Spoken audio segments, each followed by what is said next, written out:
It was September 4th, 1957, and Dorothy Counts stood at the top of a hill, looking out at a crowd in front of Harding High School in Charlotte, North Carolina.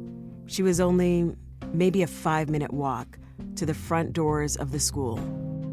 But first, she had to get through the crowd of hundreds of white students yelling, spitting, and throwing rocks. She had to endure their anger directed at her because of her desire to attend the all-white school.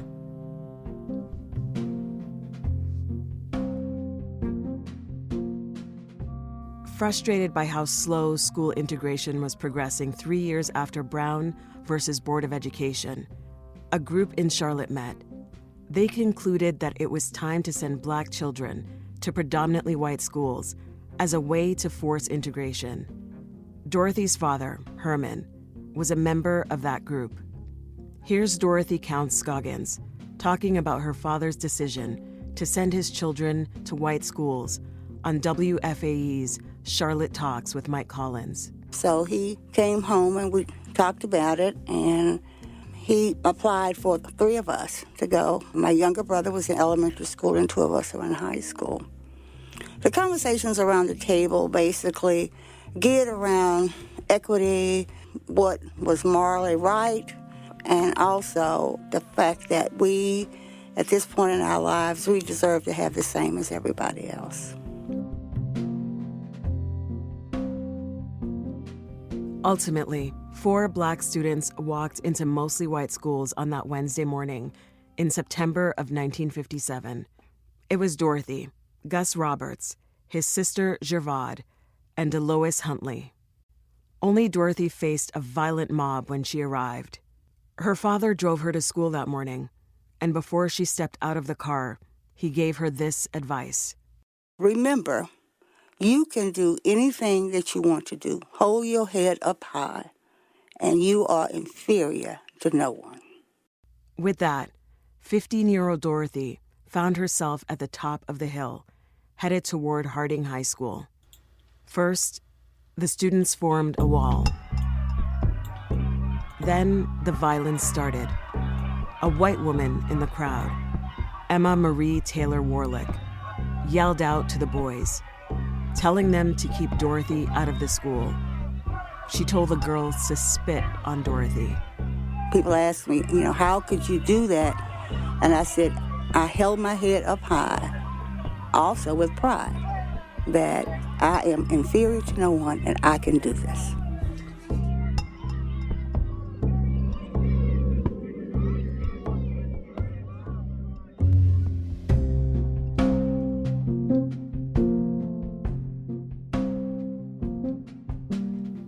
This is the North Carolina Civil Rights Trail podcast, a series where historians and experts help us explore significant events in African American history that happened in the state. You're going to hear about well-known events from larger cities like Charlotte, Greensboro, and Raleigh. We'll also be sharing the lesser-known, but just as important stories from other parts of the state. Ultimately, this series is about the real lives of real people who were there and who made a difference. It's a podcast that helps us understand why what people in North Carolina did then is still so relevant today. This is the first of 3 episodes, and in it, we'll tell the story of the events leading up to the famous A&T Four sit-ins in Greensboro in 1960. But first, we return to Dorothy Counts in Charlotte in 1957.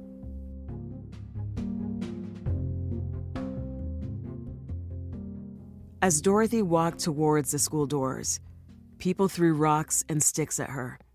Students yelled racial slurs and spit at her. There was no teacher, police officer, or even the school principal on the scene to guide her through safely, just a family friend. One of the things that I did is I concentrated on the front door. All I wanted to do was to get through the door. My thought was the kinds of things that were going on outside, hopefully those kinds of things will not happen on the inside.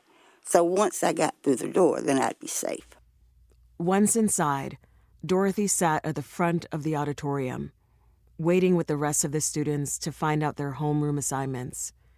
The heckling from outside continued inside, in front of the teachers and the school's principal. In the classroom, she sat in the back as teachers and students ignored her. Dorothy says she got sick that evening and stayed home for the rest of the week. She returned that following Monday. When I got to the school on Monday, there were no crowds. There was no one outside.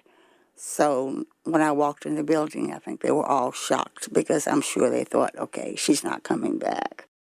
The violence resumed that day. A boy spat in her lunch. The following day, she was allowed to eat lunch off campus. Dorothy's brother picked her up. He lived in New York City and saw the now famous photograph of her walking through the angry crowd on the cover of the New York Times and immediately came home to North Carolina. When I proceeded to go to my locker to get my things to leave at lunchtime, then that was the first time that actually what I call sort of physical harassment. The pushing and shoving is one thing, but a sharp object hit me in the back of the head and a blackboard eraser hit me in my back. And when I turned around, of course, as always, there were a group of kids. Most of them were boys.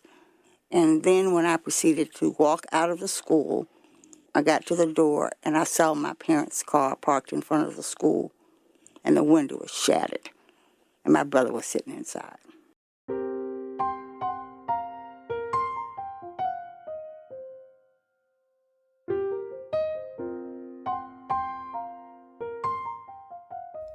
She says that was the first time she felt fear. When the police and school superintendent could not guarantee her safety, she withdrew from Harding High after 4 days. Dorothy would go on to graduate from a private school in Asheville, North Carolina.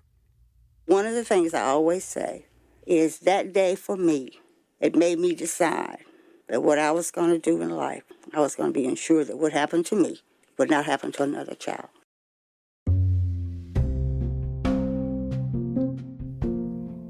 Taking a pause here to say that if you're interested in following the North Carolina Civil Rights Trail, click the link in the show notes. You can also check out visitnc.com/civil rights or civilrightstrail.com. It's a great way to begin planning your trip. Okay, back to the story. Dorothy Counts graduated from high school in 1960. The same year that students at historically Black institutions would start a movement in Greensboro, fewer than 100 miles from Charlotte. The civil rights movement at its best was a movement of regular people doing normal things and establishing a new normal. Will Harris is a principal scholar at the International Civil Rights Center and Museum in Greensboro. While the students in Greensboro were making plans to change the way things were done there, Harris says that the larger civil rights movement had begun to stall. At this point in 1960, it had been 6 years since Brown versus Board of Education, the most important case in the movement. And it had reached a stalemate in many ways because it was dependent on institutional compliance, which is to say it was conducted in the courts, in the legislatures, with governors and mayors and congressmen, etc. And there was constant stalemate, a rebuff, and it sort of reached the point where it wasn't going forward. And this is what Martin Luther King said about the Greensboro sit-ins. It took them to give life back to the movement that had already been in place. So there was a generational difference between the older guys, and here I mean people in their 30s, and the younger guys, here I mean late teens and early 20s. And there was that split, at some points quite complementary and reinforcing, and at some points with different agendas and different time frames. And that's part of what was going on in 1960.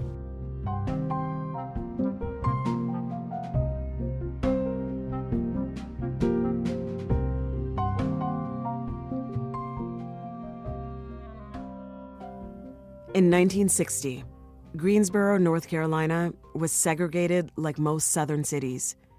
The schools, swimming pools, restaurants, and businesses.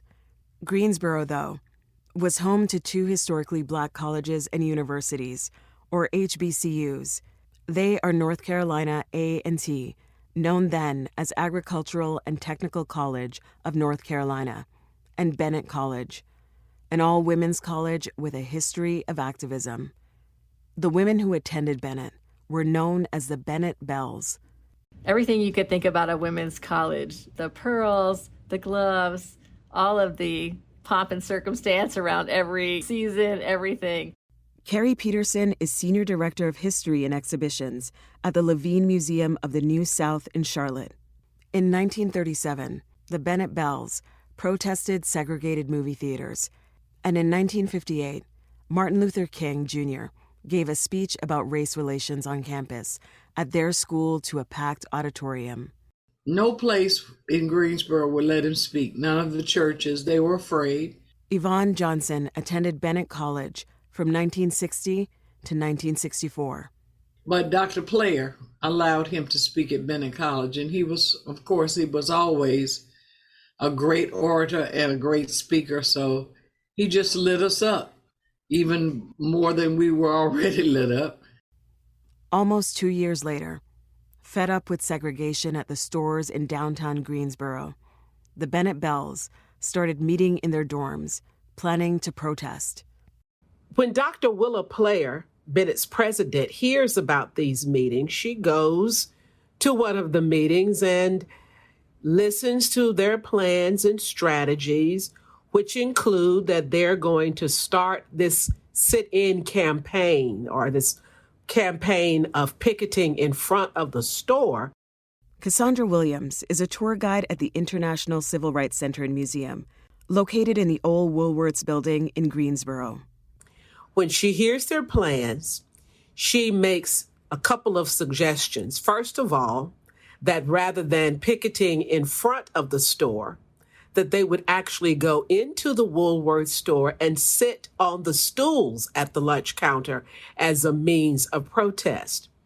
She further urges them that rather than starting this campaign in the fall of 1959, that they would wait until after the Christmas holidays, wait until students returned for second semester. She felt that if they started, stopped, and then started up again, they would lose their momentum.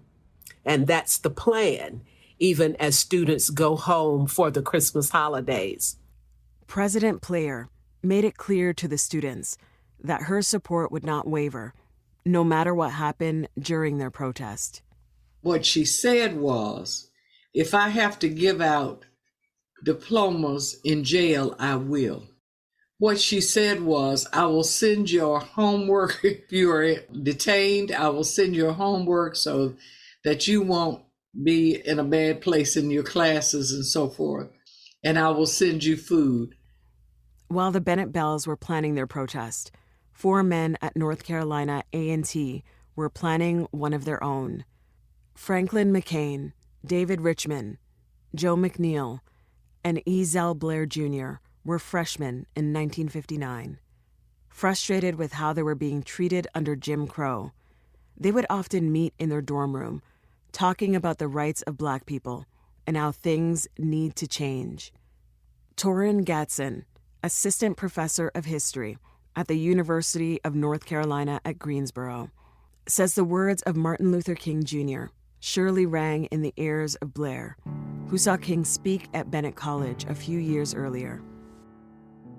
And hearing those, as he mentioned, his words had a strong vibration that kind of came over the microphone. When he listened to King speak at Bennett College, it was kind of the rock, if you will, of that transition that really helped him understand why this was so important. In a 1964 interview with the poet Robert Penn Warren, Blair says fellow Greensboro 4 member Joe McNeil was inspired by something he heard about in his hometown of Wilmington, North Carolina. He said they had a talent show at the school in Wilmington, and it was sponsored by a local soda pop firm. Well, they felt that the prizes were given to all the whites, and Negroes didn't receive any prizes at all. So they felt there was some discrimination there. And they protested it by not buying the sodas from the soda pop firm, and the soda pop firm reviewed its policies, and they decided they would give a talent show over again, and they gave out prizes to Negroes after that. Then, McNeil, another one of the four, was refused a meal at a bus station on a trip from New York back to Greensboro. And when he comes back to the A&T campus, he is actually incensed at what some of those policies all across the South have been. He tells them how disappointed he was, how hurt he was, that he could not get a meal in a bus terminal restaurant. He was not allowed to sit at the counter and order a meal, even though he was hungry. When he encounters his friends in the dorm room on January 31st, we see the four young men considering a lot of the things that are a part of their upbringing. So I told him, I said, well, you know how things are. You know how segregation is. It's been here all the time. Nothing we can do about it.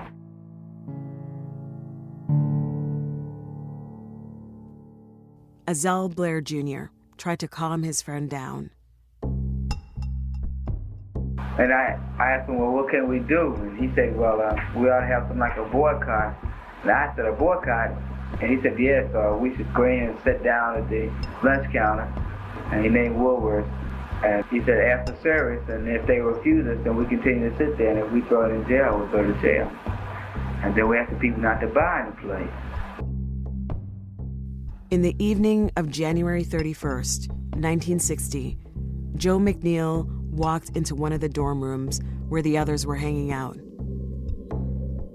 Joe came into the room, and he asked us, were we ready to go? And, well, we were, at first I thought he was kidding, and so were the rest of us. So Frank, who's the largest guy in the group, said, are you guys chicken or something? And we said, no, we're not chicken. He said, well, we're going tomorrow down to Woolworth to sit in. I said, okay, we're going.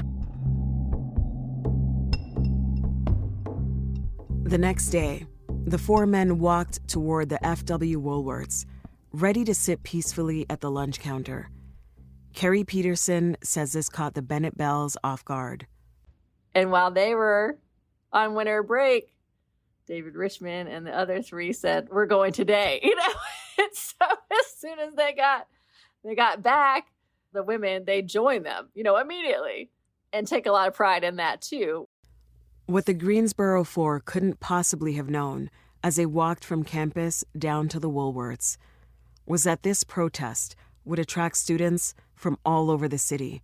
The Bennett Bells and other A&T students later joined, but there were also students from what was then the Women's College of the University of North Carolina, now known as the University of North Carolina, Greensboro.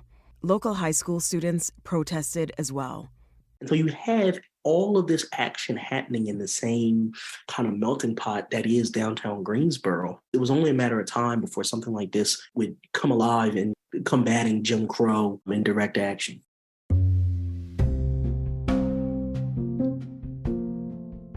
On the next episode, we'll learn about how students in Greensboro succeeded in opening up the Woolworths lunch counter to Black customers, and why the first Black customers were not protesters. They kept on sitting, and everybody was just looking at each other, wondering what was going on. As everybody was saying, wonder why some guys still sitting here. They know they can't be served at this all-white lunch counter. We want to take a moment to note that after 1960, Azell Blair Jr. changed his name to Jabril Kazan. After listening to the podcast, follow the actual North Carolina Civil Rights Trail, which highlights and celebrates dozens of sites across the state. These historical events definitely occurred in the larger cities like Raleigh, Durham, and Charlotte. However, it's also important to note that everyday citizens joined together to make change in their communities in smaller towns and rural spaces, such as Chapel Hill, Kinston, Monroe, and Elizabeth City, among others. Follow the links in the show notes, or go to visitnc.com/civilrights or civilrightstrail.com to begin planning your trip. In this episode, we heard from Will Harris, Keri Peterson, Cassandra Williams, Yvonne Johnson, and Torrin Gatson. This episode included audio from WFAE's Charlotte Talks with Mike Collins and the Louis B. Nunn Center for Oral History at the University of Kentucky Libraries. I'm Marlene Gordon. The North Carolina Civil Rights Trail podcast is sponsored by Visit North Carolina, the North Carolina African American Heritage Commission, and the U.S. Civil Rights Trail Marketing Alliance. This series was produced by Ingredient Creative with Tanner Latham as executive producer and Catherine Welch as the writer. Elliot Majerzik edited and mixed the sound, and research was provided by Archival Ninjas.